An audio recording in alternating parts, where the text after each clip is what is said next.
All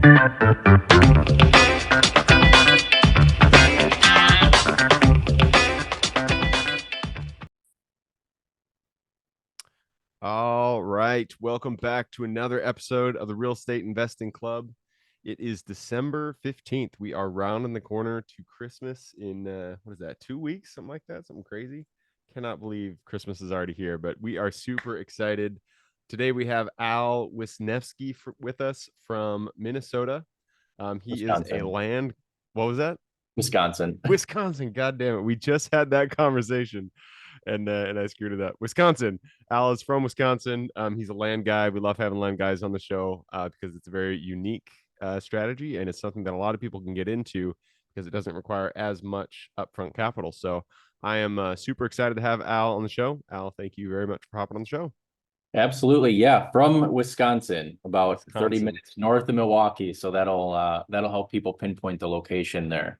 There you go. Al, I told you before we got on here, we'd like to start with stories. So take us to the beginning of your story. How'd you get started in real estate? I think there's a theme. I just kind of fell into it. The more I've talked to people about real estate investing and just real estate, sales and stuff in general, like a lot of people just kind of fell into it. And that's my story too.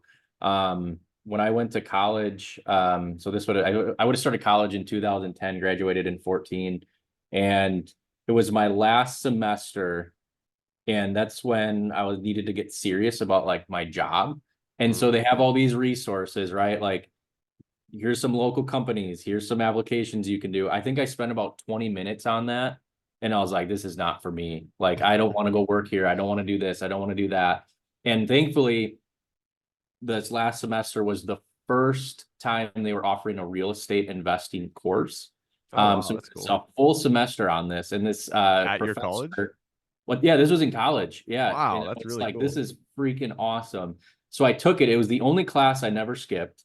And the professor was from the local area. This was up in Stevens Point, which is like central Wisconsin. And he actually lived in California for quite some time and did flips, wraps, lease options, wholesale deals. And he's basically just teaching us his strategy for how he got in started in investing, and he did it for a really long time. So the whole course was just on that. So I was like, I'm going to do this, and graduated, got my broker's license because it was right before Wisconsin changed the law where you had to work under a broker for 2 years. So I got my agent, and then the next week I went and got my broker's license just so I could, fit into that window. So I was a broker right out of college, and then I was like, hey, I'm going to start investing in real estate. I got the knowledge from school, right? It didn't do anything. I didn't know I didn't know what to do. I barely knew what the MLS was. And I'm like, man, I just learned all this stuff. Like, why am I not getting deals? Like, why am I not doing anything? And then so I went more towards the brokerage side when I graduated, because it was easy for me to focus on land. I've been a lot around land my whole life, just hunting properties, farmland, stuff like that. Got a couple deals, made 4 figures, I think. It was like $6,000. I thought it was on a roll. The second year, I think I did 15,000, and I was doing it part-time because I had to go back to work. So I worked at a local lumber yard delivering materials, and then I worked at a power sports store. That's where I really fell in love with the sales part, because I wasn't a sales guy at all. Like, there was sales that I could have focused on in college. I'm like, man, I'm not doing that. Like, I don't want to do that. Like, that's horrible. I loved it. I loved connecting with people. I loved talking about something that I was passionate about, and helping people do that. So then I quit the sales, power sports sales, went full time into real estate, kind of got some footing, learned a job, direct mail, figuring out what marketing was, how to talk to people. So that is where everything kind of really started to, have a foundation. And then I started my own brokerage, Land and Legacy Group. And then from there, I was doing really well, made money quickly, which was actually a little scary because I didn't know what to do with it. I never, had that happen. But then I just started buying properties too. So 2020, we bought our first 4 unit. And then I was addicted to rental income. I was addicted to buying properties. I was addicted to doing all that stuff. And so now we have 11 units that we've acquired, mix of commercial, residential, some short-term rentals, some lake properties that we use for short-term rentals, kind of a mixed bag. I just closed on a piece of land that I bought in October using a little bit of creative finance. So I've been kind of going a little bit more into that rather than just traditional lending. So over the last 3 years, it's really evolved into brokerage and building a portfolio.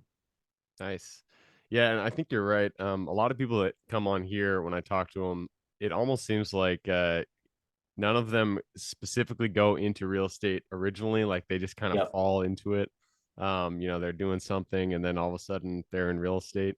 And I mean, it was the case with myself too. But I love that, and I love how many different ways there are to do real estate. Like you said, you're in short-term rentals, you're in Yep. commercial, you're in land. There's just so many ways to do it, so many different business models. And really, I mean, there's just so much to learn and so many ways to execute it. And so love that. Land is something that I don't know a ton about. I mean, obviously I know what land is, but I don't know Yeah. Yeah. a ton about the strategy of creating a business around it. We've gotten land deals that came to us through marketing for mobile home parks, marketing for self-storage facilities, that kind of stuff. But we're never like actively looking for land. When it comes to thinking of land from the investment side, what do you usually do how do you approach it differently from when you look for single family rentals or whatever, Yeah. commercial properties? How do you market it differently, and what are you looking for in terms of the purchase price versus what the ARV should be? Sure. Yep. And that I like that ARV question. So I'll just start from like the brokerage side. So it's, targeting, like if you wanted to get land listings or, start, brokering land deals, it's no different than, if you're going over after, homes or something like that. Like you have your target and you just, purchase lists and you start, farming those areas. The hard part is when you look. Is there anything when you're purchasing lists, is there any criteria that you look for that signifies it will be something that moves quickly if you're the broker, or something that would be a good investment if you're the buyer? Yeah, so like in our area, building lots are very, very popular and in demand. So, an acre up to 5 acres is probably the sweet spot. And those are, you're probably getting anywhere from like 100 to 250,000 for those. Mm, So, per acre. in parts of like California, right, that's really cheap. But Yeah. for us, those are really good prices. And then those turn over really well as long as it's a ready to go building lot. Once you get over like 10 acres, now you're talking 250, 300, bigger tracts, but we don't have too many of those in our area. So to just focus on stuff that's like large, like 30 acres or more, they're bigger priced properties, but you don't get as many. So kind of your sweet spot are those people looking to build a house. And it's good if you're a residential broker too, and you kind of specialize in land. It's good that way too, because you can help people find these building lots. They're going to build a house, and then you could sell, their house as they make that transition. So you could kind of Mm-hmm. work both sides. Yep. So we try to focus more on that type of property, a building lot. There are bigger pieces of farmland that maybe are 30 acres, but somebody at some point is probably going to do like a hobby farm or something on that. Mm. So that's kind of how we, dispo it or sell it is, we're looking for people that, are, I would say, a little bit more advanced in their buying stage. They have a larger down payment. Because the financing is totally different than if you're going to be funding a house like FHA. You could probably get 3.5% down. With land, you're probably going to be needing 20% to 25%. And there's no rental income. You might get a little bit from farmland. It's going to cover your taxes. It's going to put a little money in your pocket. So it's more of I always say it's more of an appreciation type of hold. It's a long-term hold. There are instances where I've seen people, there was a situation, they were able to acquire it super cheap. Maybe they divided off a section of it, sold that as a building lot. Now we're kind of going back to the building lots because it was so in demand and you can get a higher price per acre. Or they bought the whole thing, didn't really have a use for it, and just, if you have 40 acres and you can make $1,000 an acre on a quick sale, you can, flip that property, so to speak. It's just harder because there's really, the buyer pool is so limited because you're not buying people. This is a second, third, fourth, or fifth property for some people versus someone looking to buy a house where they're going to live there for, 3 to 10 years, basically. Yeah. And so when you're looking at the larger lots, or even, I mean, even a 2 acre parcel or a 1 acre parcel, do you ever consider doing subdividing, or is it always just you're buying the acre just to sell it to It somebody who's looking to build? It really depends because sometimes you got to look at what the townships are allowing you to do. You might have 2 acres, and maybe you can split it into 1 acre lots, with the shape and the size, but that town might have a minimum acreage of two, so you can Mm-hmm. get away with that. A really good example is that maybe if somebody had like 10 acres that lays out, you could do 2 5 acre lots. 5 acres in our area seems to be kind of that minimum that towns like to have. So if you have a 10 acre piece and you can, lay out 2 5 acre ones really well, that's something that'd be a really simple subdivision where you could do it. Now, if you wanted to do like a big development, there's just a lot of money involved as far as the land acquisition. Like you might need 40 acres, and that might cost you $1 million to just get the land. And now you have all the survey work, the permits, the approvals. That's going to take anywhere from 6 to 18 months to get. So there's the carrying cost is really high in order to get your first product that you can sell, which is a building lot. Yeah, that makes sense. Yeah, so let's talk about pricing. That's the I've looked at land before, considered Mhm. buying it, but I'm always just I cannot decide on pricing because land goes for it's just all over the board. So when you're out there, you're marketing for properties to buy, for land to buy. How do you price it? How do you find the ARV? Do you do like 25%, 50% of the ARV? How do you go about creating a price structure for it? Yeah, because with a house, you can go, okay, if I put, $20,000 into a kitchen, right? Like my ARV is going to be right around here. With land, it's really hard because, you're not putting in a kitchen. You're Yeah, not really doing all of that stuff. I guess So ARV is the wrong word, but yeah, you yeah. know what I I don't mean. know. They probably don't have one for land yet. I don't know if Yeah. they do, but it's all about like land use, right? So like we're talking about development land. So in certain areas, farmland is farmland, right? It's not going to be a development piece or anything like that. But if you get onto these fringe areas of cities and towns that are looking to expand, what you want to look for is comprehensive plans, and a lot of these municipalities have them published, for 20 or 30 years out, and you can see which properties might be zoned, let's say agricultural today, but Mm, in the next 5 to 10 years, it's actually a transition piece where they want it to be single family residential. So mm, somebody looking to stick money into land, maybe you can pick that property up for farmland value today, and then in 5 years, maybe it's more of a development value. So maybe you gain, let's say it's $10,000 an acre for farmland, but in 5 years, based on, development and everything coming together, it bumps up to 15 or 20,000 an acre. And then you offload that to a developer who will come in and put the infrastructure and get all the approvals that way. So that's one way to look at it.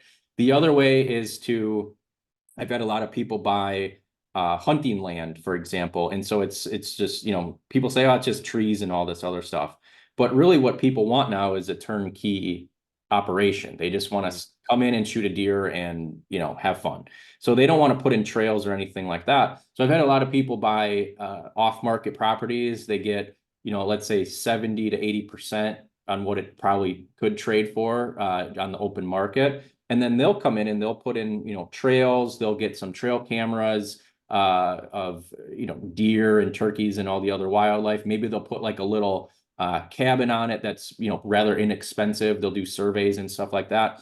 But then they basically are making a turnkey hunting property. And mm. then, since they're getting money off on the purchase and they're adding value by just improving the property and making it a lot nicer, they can cash out that way. I've had a couple people do that. Obviously, it's just a little bit harder because you're carrying costs. You're not getting income right away, Mm. and you're shelling out a lot of money just to get it to this point, and then you got to find a buyer for it. And again, the buyer is someone that is a second to fifth this is their second or fifth property. So it's, you got to be a little patient with that. And it's a lot more risky than, flipping a house or something like that.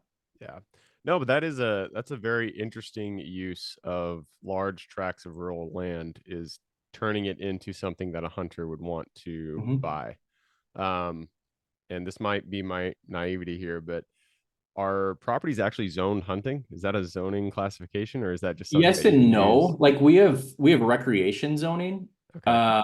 But that's usually like for land that maybe is like swamp or something like that. Okay. But I would say the majority of our properties are actually zoned agricultural. Hmm. Even though Okay. they might not be used for farming.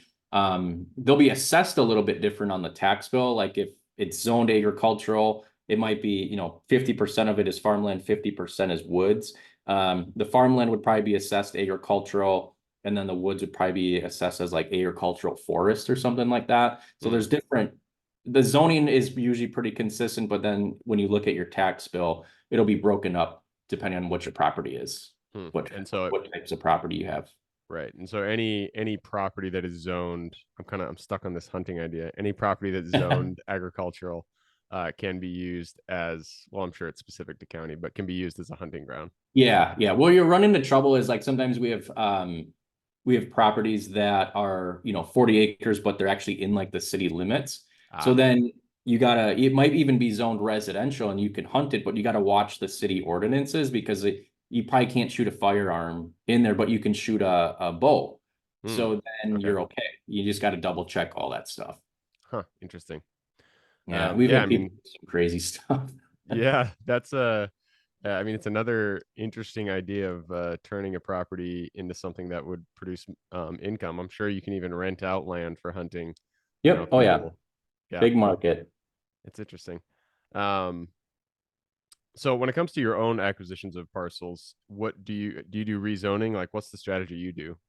So the property that I just bought in October, I knew the area. It's actually very close to where our family owns land, and I knew the chances of it ever coming up for sale again were very slim. And so we're actually building a house right now. So we're going through the whole identify property, go through the construction, and then this is a property that we're going to use for our our primary residence. Oh, okay.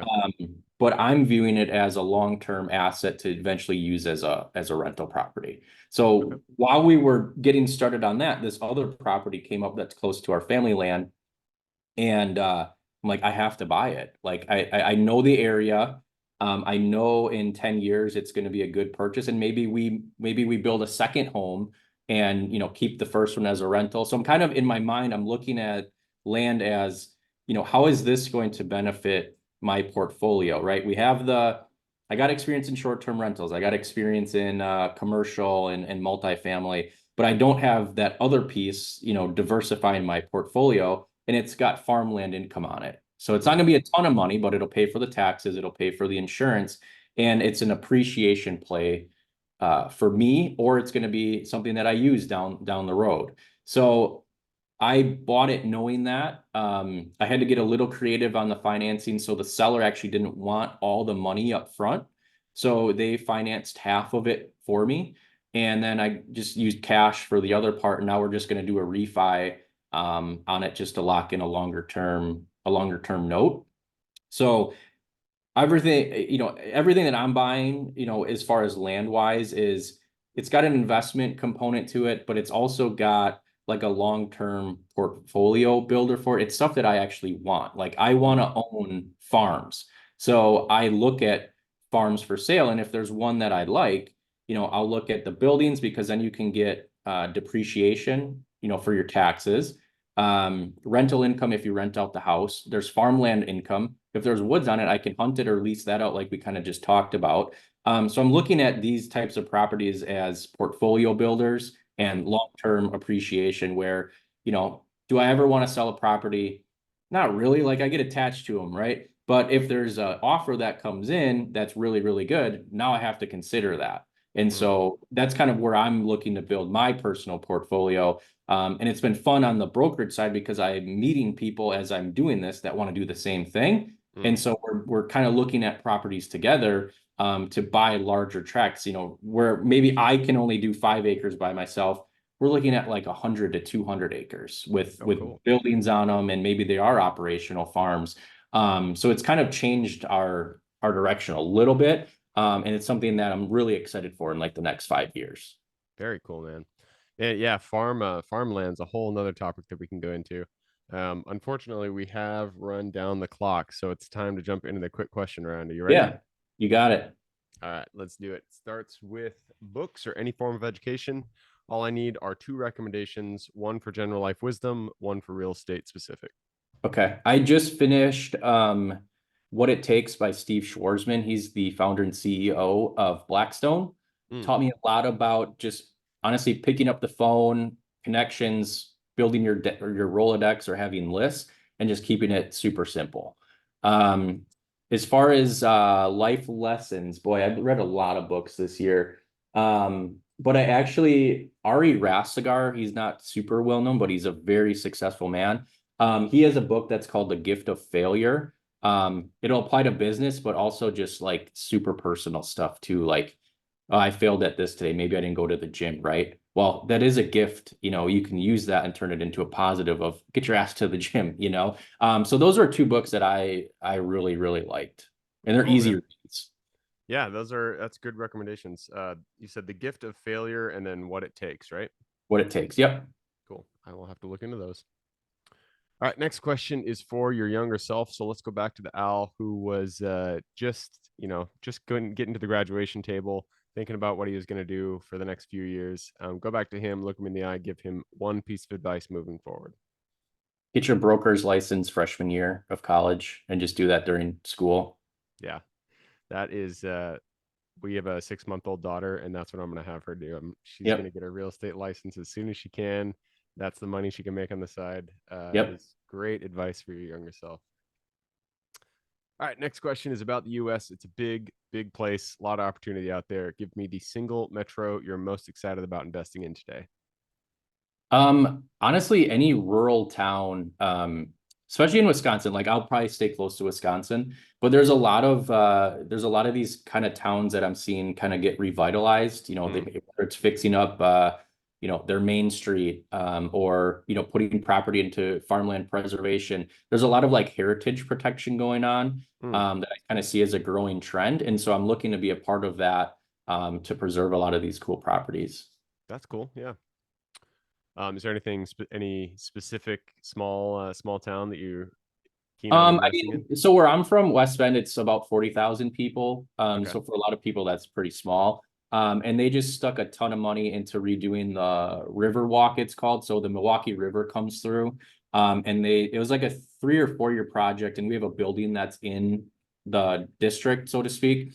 So they redid everything. We were, working with them as far as some utilities and just kind of being a part of it. So that was really cool. So I've seen it, and then they just redid the whole Main Street part of that. So it was really cool just to be a part of it.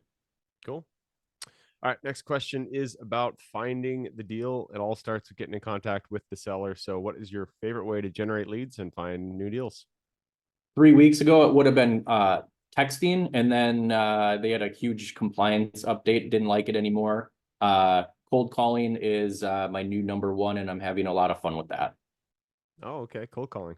You do that yourself, or do you have no, VAs? Yeah, VAs do that. Yeah. Yeah. When it comes to lead generation, it's fun. We do it all. We do all the different types of marketing, and I feel like sometimes something will work. Cold calling will work. Letters will work. Texting will work. And other times another strategy will work. And it's just, you got to do them all and just keep pounding at it. And eventually something's going to come through. Yeah. My business was built on direct mail, no doubt. And it was me doing individual letters. And it just, you were writing them? Yeah, I was writing them. And then I got to a point where it's like, hey, I need to do more.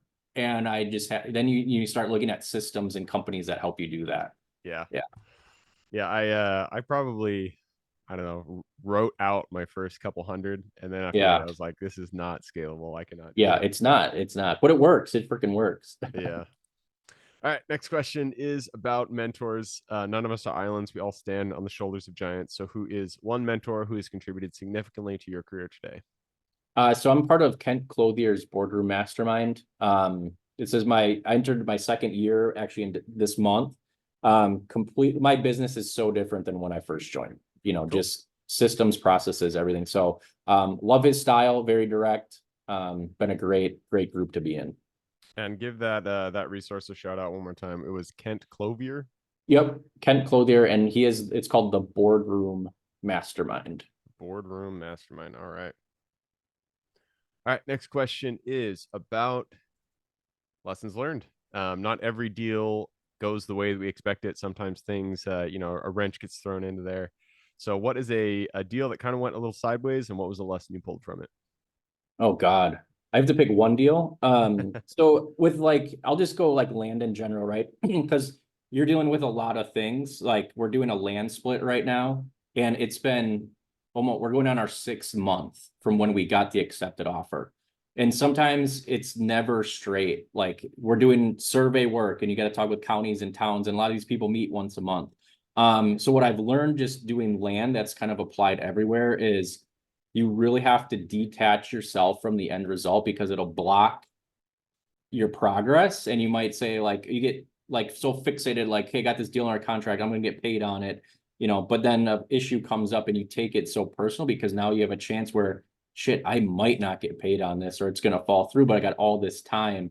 So I've just been really good at, or I've learned to just kind of detach from that and just say, look, okay, this is going to be a process. It's going to take 6 or 7 months. Here are the items we got to do for it to get done. And you enter those conversations with a level head. You're a better resource for, the client, and even just meeting with town people. This is a part-time job for them. It's not their main job. So if you come in guns a-blazing, you're just setting yourself back. So just to kind of have that level head, detach yourself from the outcome, and just, build that patience. And while you're doing that, build a relationship with those contacts, because more than likely you're going to see them again, and you don't want to burn a bridge with them on the first try, especially when you have another project and they're the deciding vote. You want to have them in your corner. Yeah, I think that's a really good advice, especially for finding deals. Just be detached from the outcome, because I don't know how many deals I worked on for so long, and then it fell through for whatever reason. But that's just the name in the game. You gotta realize that things are not going to go the way you expect, and just hold out hope that something will come through. And when it does, it's great. If not, then on to the next one. Exactly. You can only control so much. Absolutely, especially when there's so many people involved. Yep. All right, next question is for the listeners. You've given us a lot to think about. I'm sure people want to reach out, get in contact with you. What is the best way for them to do that? I prefer email. So it's just al@landandlegacygroup.com. That's just landandlegacygroup.com, all spelled out. No fancy symbols or anything like that. That's the best communication for me. Cool. And I will put his link in the show notes, Land and Legacy Group. All you guys got to do is just click that little more in the description. It'll pull down the full description. In there, you can find Al's links. All right, man. That wraps it up. Thank you very much for hopping on the show. Yeah, appreciate it. It's been great. Absolutely. For everybody who's here with us today, thank you guys for showing up. You are the reason we do this. So if you guys have any questions whatsoever, reach out to me, Gabe, at therealestateinvestingclub.com. If you guys want to support the show, all we ask, give us a like, subscribe, share, all that jazz. Other than that, I hope you guys have a great week. Keep rocking real estate, and I look forward to seeing you on the next episode.